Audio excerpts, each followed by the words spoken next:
وعلى سید الانبیاء والمرسلین اما بعد فاعوذ باللہ من الشیطان الرجیم بسم اللہ الرحمن الرحیم۔ الحمدللہ الہادی پروگرام میں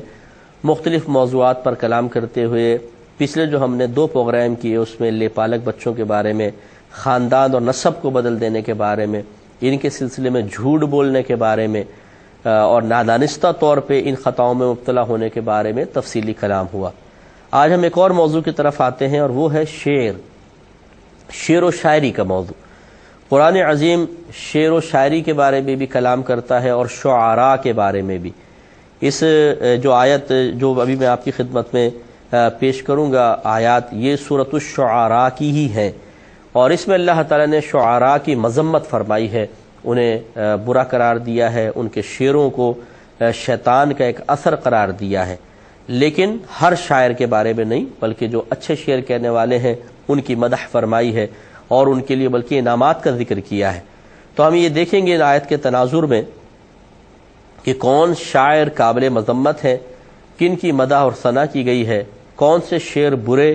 اور شیطان کی مداخلت کا نتیجہ ہے، اور کون سے شعر اچھے اور اللہ تبارک و تعالیٰ کے کرم کا نتیجہ ہے۔ چنانچہ اللہ تعالیٰ ارشاد فرماتا ہے کہ هل انبئکم علی من تنزل الشیاطین، کیا میں تمہیں بتا دوں کہ کس پر اترتے ہیں شیاطین؟ یعنی یہ نبی کریم صلی اللہ علیہ وسلم گویا کہ کفار سے اللہ نے حکم فرمایا کہ آپ کہیں کہ کیا میں تمہیں بتاؤں کہ شیاطین کس پر اترتے ہیں؟ پھر فرمایا کہ تنزل علی کل افاک اثیم، شیطان ہر بڑے بہتان والے گناہگار پر اترتے ہیں۔ افاک اسے کہتے ہیں جو لوگوں پہ الزام تراشیاں کرتا ہے، اور یہ مبالغے کا صیغہ ہے افاک، یعنی بہت زیادہ بہتان لگانے والا، بڑے بڑے بہتان لگانے والا۔ اثیم کہتے ہیں گناہگار کو۔ تو ایک تو سرکار نے فرمایا، اللہ تعالیٰ نے گویا کہ اپنے سرکار کی زبان سے یہ بات بیان فرما دی، تو ہم یہ کہہ سکتے ہیں کہ اللہ تعالیٰ نے ارشاد فرمایا کہ شیاطین ایک تو جو بڑے بڑے بہتان لگانے والے ہیں ان پر اترتے ہیں، دوسرا گناہگاروں پہ اترتے ہیں۔ یلقون السمع، شیاطین اپنی سنی ہوئی بات ان پر ڈال دیتے ہیں، وَأَكْثَرُهُمْ كَاذِبُونَ، اور ان شیاطین میں سے اکثر جھوٹے ہوتے ہیں۔ یہ وہ کاہنوں کی طرف اشارہ کر دیا کہ پہلے سرکار صلی اللہ علیہ وسلم کے دور میں کچھ ایسے نجومی اور کاہن ہوا کرتے تھے جنہوں نے جنات کو اپنے قابو میں کیا ہوا تھا۔ جب سرکار کی بعثت مبارکہ نہیں ہوئی تھی اس وقت تک یہ معاملہ تھا کہ وہ پھر کاہن ان جنات سے کہتے تھے کہ جا کر ذرا آسمان کی خبریں لاؤ، تو جنات پرواز کرتے ہوئے آسمان دنیا تک پہنچ جاتے تھے اور وہاں کان لگا کے کھڑے ہو جاتے تھے۔ پھر فرشتے جو اللہ تعالیٰ کی بارگاہ سے احکام لے کر اترتے، وہ بسا اوقات پہلے آسمان پہ یعنی آسمان دنیا کے پاس آ کے آپس میں کلام کرتے تھے کہ بھئی آپ کی کیا ڈیوٹی ہے؟ وہ کہتا ہے مجھے اللہ نے فرمایا وہاں فلاں جگہ بارش ہوگی، فلاں جگہ ایسا ہوگا ایسا ہوگا۔ تو یہ سن کر جنات آ کے فوراً کاہن کو بتاتے تھے، اور وہ کاہن اپنے درمیان جو لوگ ہوتے تھے انہیں بتا دیا کرتے تھے کہ دیکھو ایسا ایسا ہوگا، فلاں علاقے میں بارش ہوگی، فلاں علاقے میں زلزلہ آئے گا، فلاں علاقے میں طوفان آئے گا، اور جب لوگ معلوم کرتے تو ویسے ہی ہو جاتا تھا، تو لوگ ان کی پھر معتقد ہو گئے۔ لیکن جب نبی کریم صلی اللہ علیہ وسلم کی بعثت مبارکہ ہوئی اور کاہنوں نے کہا شیاطین سے کہ جا کر ذرا معلوم تو کرو آسمان پہ کیا ہو رہا ہے، وہ گئے تو وہاں سے پھر شہاب ثاقب ان کو لگے، ٹوٹے ہوئے ستارے جلتے ہوئے،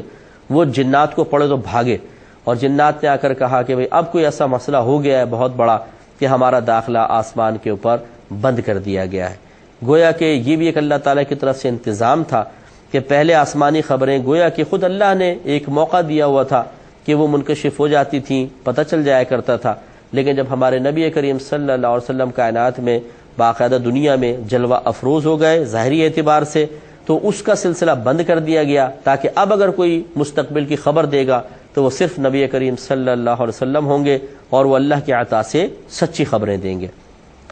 اب یہاں پہ دیکھیں آگے فرمایا وَالشُّعَرَاءُ يَتَّبِعُهُمُ الْغَاوُونَ،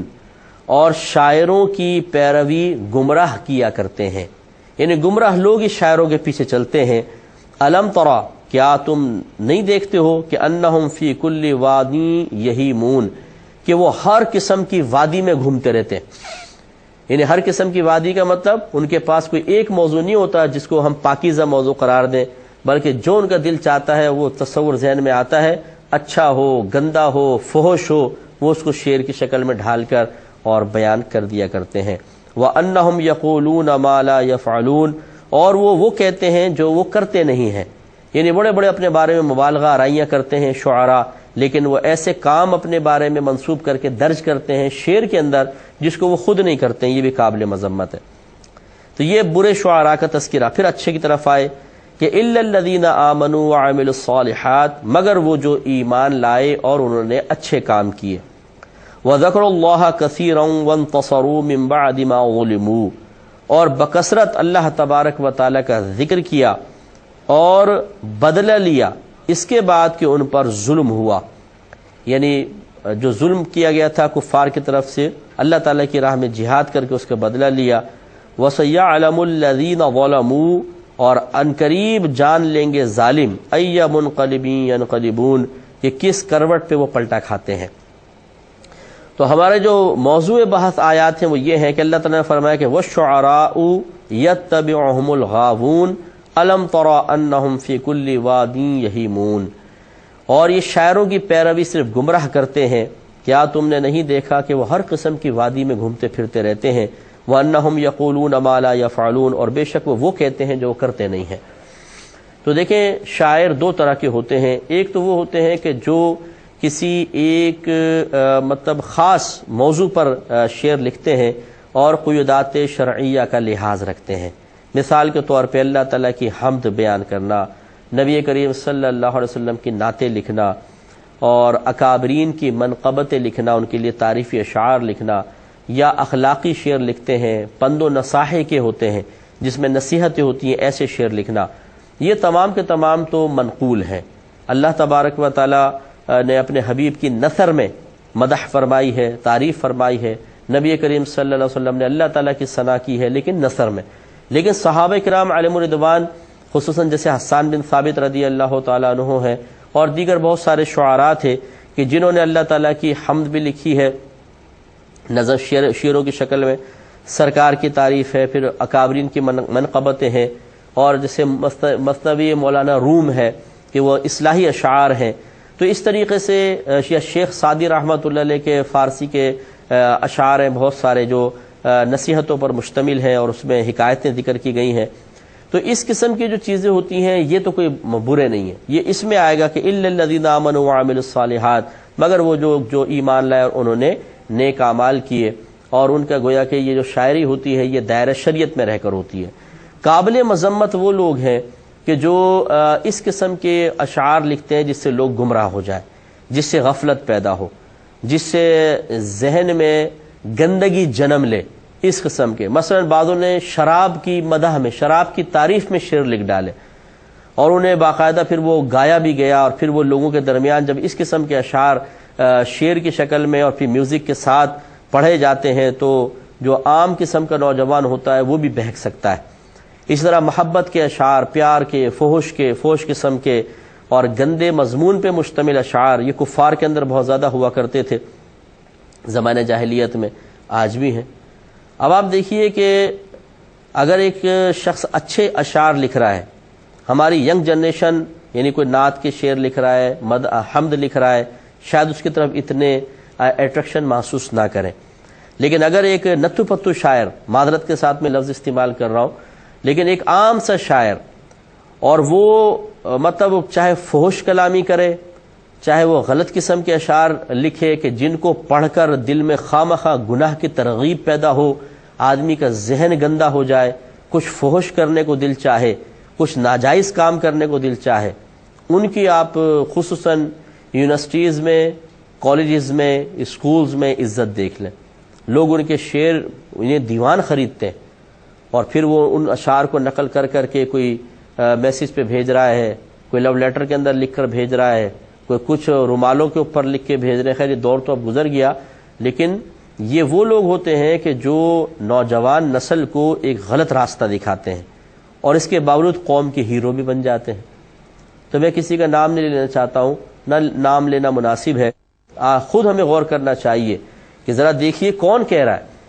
اللہ تبارک و تعالی ارشاد فرما رہا ہے کہ وَالشُّعَرَاءُ يَتَّبِعُهُمُ الْغَاوُونَ، اور شاعروں کی پیروی گمراہ کیا کرتے ہیں۔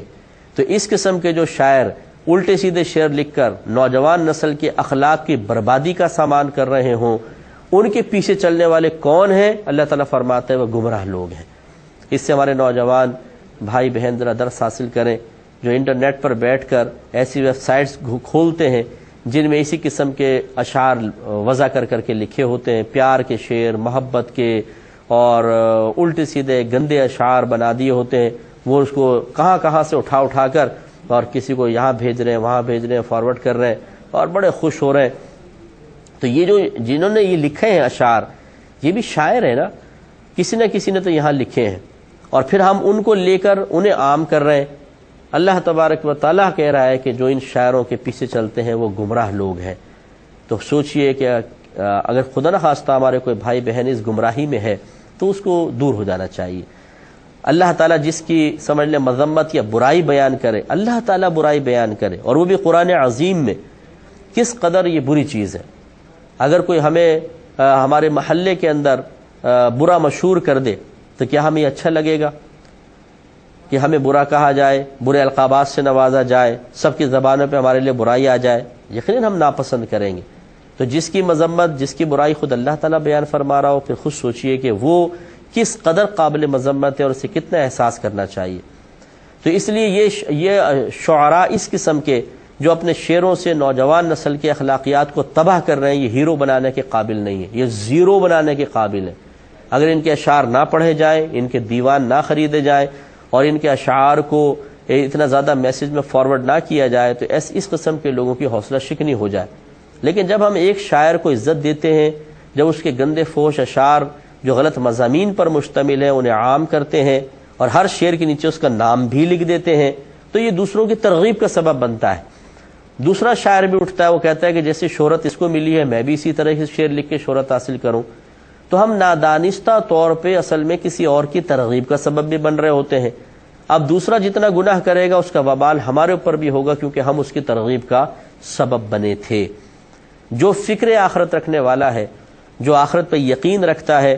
جسے اس بات پر کامل یقین حاصل ہے کہ اللہ تعالیٰ کی بارگاہ میں کھڑے ہو کے زندگی کا حساب و کتاب دینا ہے، وہ اس قسم کی ہر چیز پہ غور و تفکر کرتا ہے، تھوڑا سا ٹھہرتا ہے، سوچتا ہے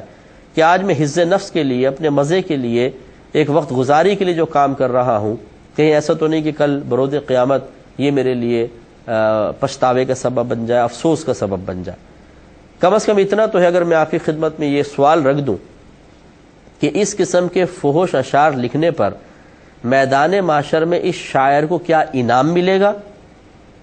یا شاید سزا ملے گی؟ اب دیکھیں کس کو اللہ تعالیٰ بخشتا ہے، کس کو نہیں، اس کی مرضی ہے۔ ہم کسی پہ نہیں کہہ سکتے کہ ایسا آدمی ضرور پھنسے گا، لیکن میں تو ایک کویسچن کر رہا ہوں، بالفرض اگر اس قسم کے الٹے سیدھے اشعار لکھنے والا میدان معاشر میں آئے تو آپ کا کیا خیال ہے، کیا اس قسم کے اشعار پہ اس کو انعام ملے گا یا سزا ملے گی؟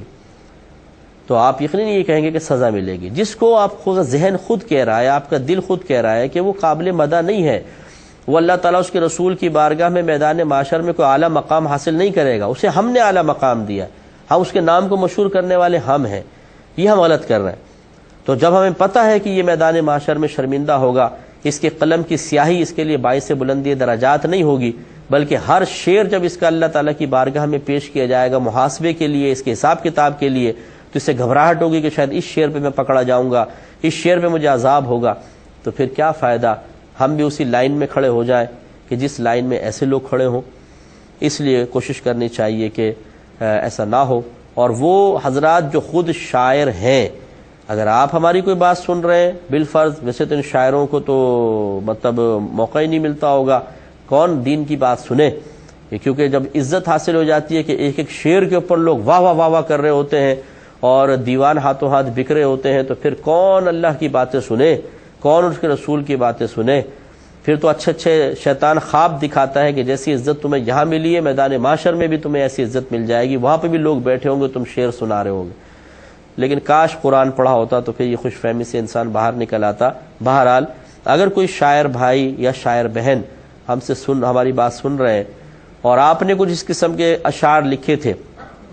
تو اس کا سلسلہ ختم کر دیں، اس دیوان کو ہی جلا دیں، اگر وہ ابھی تک چھپا نہیں ہے تو جلا دیجئے تاکہ وہ لوگوں تک پہنچے نہیں، کہ آپ کے مرنے کے بعد اگر پہنچ گیا تو پھر مرنے کے بعد گناہ جاریہ ہو جائے گا۔ اس کے برعکس جب اللہ تعالیٰ نے آپ کو اچھا ذہن دیا ہے، آپ کے اوپر اشعار کا نزول ہوتا ہے تو آپ اب کوشش کریں کہ اپنا راستہ تبدیل کر لیں. آپ حمد لکھیں، آپ نعتیں لکھیں، سرکار کی بارگاہ میں ہدیہ نعت پیش کریں، اکابرین کی منقبتیں لکھیں، ان کی تعریف کے اشعار لکھیں. اسی طریقے سے آپ اصلاحی شعر لکھیں. ہو سکتا ہے کوئی ایک شعر کسی کی دل پہ اثر کر جائے اور آدمی نیکی کے راستے پر آ جائے، اسی کو اپنا شعار بنائے، یہ بہت اچھا ہے. اور کوشش یہ کرنی چاہیے کہ جب ہم شعر لکھیں تو اس میں مبالغہ آرائی بھی نہ ہو. اپنے بارے میں اس طرح لوگوں کے سامنے اشعار کی شکل میں ایک ایسا تاثر پیش کرنا کہ لوگ غلط فہمی کا شکار ہو جائے اور لوگ ہمیں شاید ولی ہی سمجھنے لگ جائیں. اس قسم کے معاملات بھی اللہ تعالیٰ نے منع فرما دیے، کیونکہ دیکھیں ارشاد فرمایا وَأَنَّهُمْ يَقُولُونَ مَا لَا يَفْعَلُونَ، اور وہ کہتے ہیں جو کرتے نہیں ہیں. یعنی مبالغہ آ رہا ہے اپنے بارے میں، بڑے بڑے دعوے، حالانکہ وہ ایسا کرتے نہیں ہیں. تو یہ ایک ہمیں اسلوب بتایا جا رہا ہے کہ اس قسم کے جو اشعار ہیں، اس قسم کے معاملات ہیں، یہ قابل مذمت ہے. اس کے برعکس آپ دیکھیں حضرت حسان بن ثابت رضی اللہ تعالیٰ عنہ کو سرکار خاص فرماتے تھے، اور یہ خصوصاً اس وقت ہوتا تھا کہ جب کفار رحمت کونین صلی اللہ علیہ وسلم کے خلاف شعر لکھتے تھے. اس کو ہجوف کہتے ہیں، ہجوف کرنا، یعنی مذمت میں شعر لکھ دینا کسی کے. وہ لکھ کر اور لوگوں کو سناتے تھے. تو پھر نبی کریم صلی اللہ علیہ وسلم حضرت حسان بن ثابت رضی اللہ تعالیٰ عنہ سے فرماتے کہ حسان ان کو جواب دو ہماری طرف سے. تو حضرت حسان بن ثابت رضی اللہ تعالیٰ عنہ پھر اشعار لکھتے تھے. اور پھر ان کی شان یہ تھی کہ رحمت کونین صلی اللہ علیہ وسلم باقاعدہ ان کے لیے ممبر لگاتے تھے، اس پر حسان بن ثابت کو بٹھواتے تھے. سرکار اور مجمع کثیر ایک طرف ہوتا تھا. پھر حسان بن ثابت رضی اللہ تعالیٰ عنہ وہ شعر پڑھتے تھے اور سرکار خوش ہوتے تھے اور بعض اوقات انعامات بھی عطا فرماتے تھے. یہ زندگی میں کئی دفعہ یہ واقعات اس قسم کے ہوئے ہیں. تو یہ ہے وہ دیکھیں اب حضرت حسان بن ثابت رضی اللہ تعالی عنہ نے بھی تو شعر لکھے ہیں، سرکار نے اس کو سنا بھی ہے اور پسند بھی فرمایا ہے. یہ حدیث ہے، سرکار نے شاید فرمایا کچھ شعر اچھے ہوتے ہیں، کچھ برے بھی ہوتے ہیں. شاعری کا بڑا شعور تھا ہمارے سرکار صلی اللہ علیہ وسلم کو، لیکن آپ باقاعدہ شعر کہتے نہیں تھے. اور اس کے اندر بڑی حکمت ہے اللہ تعالیٰ کی، کیونکہ قرآن عظیم میں بعض آیات ایسی ہیں کہ جو اگر آپ اس کو شعر کی طرح لکھ دیں تو ایسے لگیں گے جیسے شاعری ہے. وَالضُّحَىٰ وَاللَّيْلِ إِذَا سَجَىٰ مَا وَدَّعَكَ رَبُّكَ وَمَا قَلَىٰ وَلَلْآخِرَةُ خَيْرٌ لَكَ مِنَ الْأُولَىٰ. تو یہ اس طرح تو اللہ تعالیٰ نے نفی فرما دی کہ ہم نے آپ کو شعر کہنا نہیں سکھایا. یہ قرآن پاک میں موجود ہے. اللہ تعالیٰ نے فرمایا حبیب ہم نے آپ کو شعر کہنا نہیں سکھایا،